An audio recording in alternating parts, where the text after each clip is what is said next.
Hey, everybody, and welcome to another episode of My JavaScript Story. This week, I'm on here with, let me see if I can get this right, Shashank Shekhar. Did I get anywhere close? This is Shashank Shekhar. Awesome. Do you want to just give us a brief introduction, who you are, where you're from, all that good stuff? I will also point out that I usually do these episodes with people who have been on the shows before, but I love getting stories of people who listen to the show.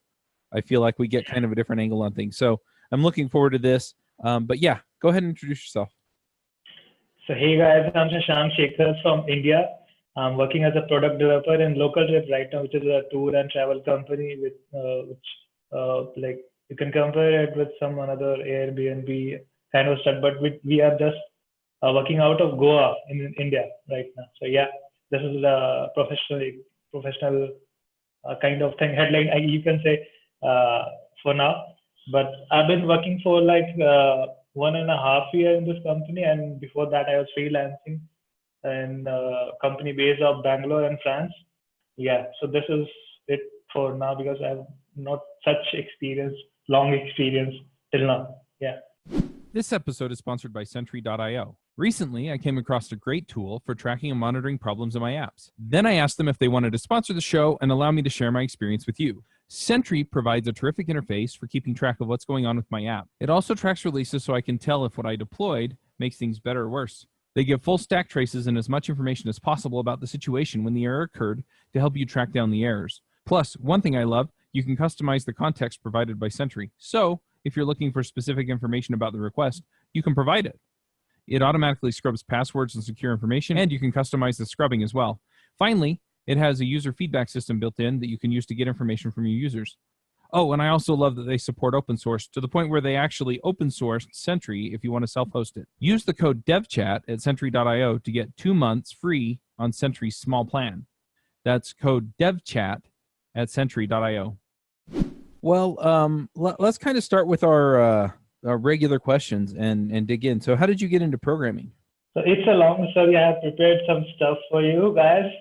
So if you have patience, just hear me out. Like, I was born in a family which was not culturally exposed to technology, and like where a government job was basically much essential and appreciated. So it got me time to get the direct engagement with the technology side of things. So it was very much hard for me, right? And like I remember the first mobile I seen that was a LG Reliance with a blue-black screen. Back then in 2002, this was the first time I seen a mobile, and I was 8 years old back then. The same year, I also saw like the first computer in my school, and thanks to my parents who sent me to that technological advanced school, and it was a really big sacrifice for them financially. So yeah, I'm very thankful to my parents. And like, if I tell you, when I see the first computer at that time, I went just crazy. So I was thinking like I will change the world with this computer and with some cool shit.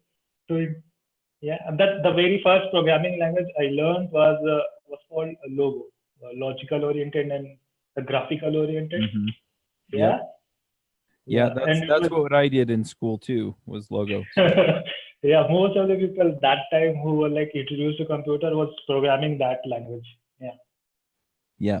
Yeah. The turtle, you tell it to put the pen down and move around. Yeah. So rotate and make the turtle of it. Turtle that the cursor looks like a turtle that on the screen. Yeah. Right. So, what was it then that made you decide that being a programmer might be a career that you want to pursue? So there are a couple of things. Like, I really get driven by technology because I was very much interested when I see something like when you are playing a radio, how this is happening and what programming you have done to listen to the songs, how they're catching the frequency and stuff.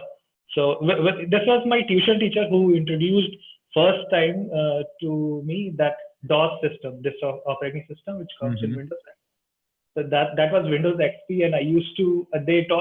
He taught me to programming basic kernel functions, and like I was pretty amazed to see that what lies behind a GUI was the basic function and commands which you can like simply run and get your work done, right? Later on my study, like I became busy with my school stuff back then. But I remember when I was in 10th standard, then my teacher introduced me to HTML, and I was just focusing on HTML. Back then I was not. Back then I was like unaware of CSS. I thought HTML is the only thing like you can make website on. Yeah. Yep. So Yeah, it's funny because that's similar to my experience. When I was in high school, I started picking up HTML, and yeah, it was just exciting. It was like, oh, I can make these web pages, and I was hosting them anywhere you could for free. It was fun. So like in my school, people used to like one person will program and other will just print out the codes he wrote. So I was the one who programmed, and the rest of my student fellow, they just printed out the codes I done. Like a pretty much basic website which was structural again with HTML. Yeah. Mm-hmm. And skipping out of it, like when I got into my college for undergraduation in 2012. Then started learning C and C++ because they taught me very well, and I was very much driven by C and C++ because how they worked, and like you can pretty much do things, program your stuff out of it, write scripts and stuff. So back then we were using Turbo C, the traditional code editor for C and C++ with the blue screen and stuff, which is weird, some weird shit. Yeah. Then I moved to code blocks, which turns out to be a good idea. Yeah, for me that time. So one thing I'm curious about is how you got into JavaScript, because it sounds like you went to college, you learned C and C++. So why JavaScript? I mean, you had some web experience, but that's not the same thing. Yeah, like I was into blogging and stuff. And then I used to edit my templates for HTML and CSS, and I used to copy paste JavaScript from another sites, and like you can use simply jQuery plugin and just copy paste the codes into your templates and blog, make something work out of it. Yeah. Yep. And at the same time, I was also a Microsoft student partner back then. So they taught Node.js in their workshops. Then I got really excited like how JavaScript can run in servers and power things, which is not expected that time. So in the middle of these things, I just learned Java, Android, Python, and some other programming language I've been through. But I was not interested in them at that time. So on 1st January 2017, I went to freeCodeCamp. That was the time when I started learning HTML, CSS with JavaScript, and in less than 3 months, I was diving deep into JavaScript. Nice. Yeah, I'll have to let Quincy know about that. I get that story every so often, and it's just it's amazing to see what resources are out there and what people can do if they just try. Yeah, I just tagged him when I used to like talk with him in that freeCodeCamp forum, so he was really excited to see me on board then.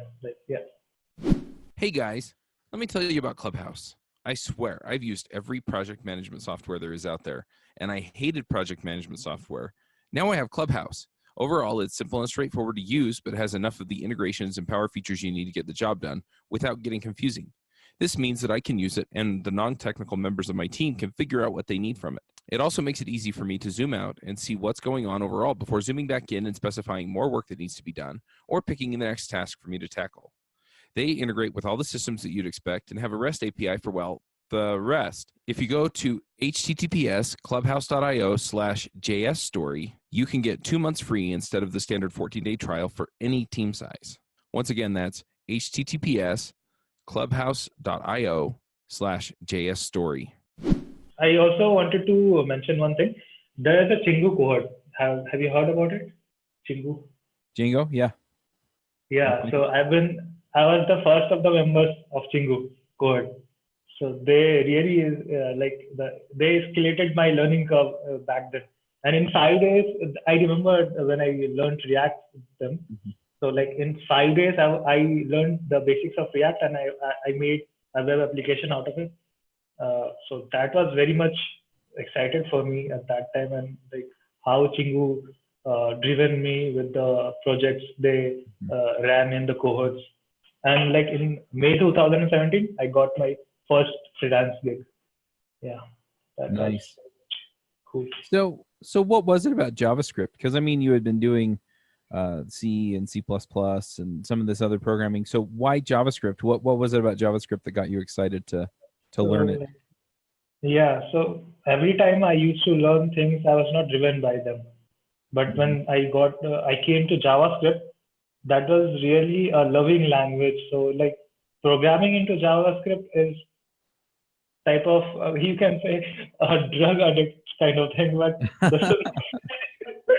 that was that feeling I got from JavaScript that time. So yeah, and I can't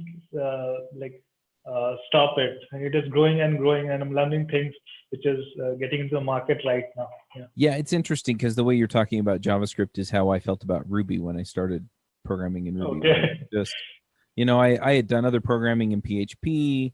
I had done C++ and Java in college, and it was just like, yeah, programming, it's just kind of a thing, and whatever. And then I got into Ruby, and I was like, this is amazing, right? And I just couldn't get enough of it.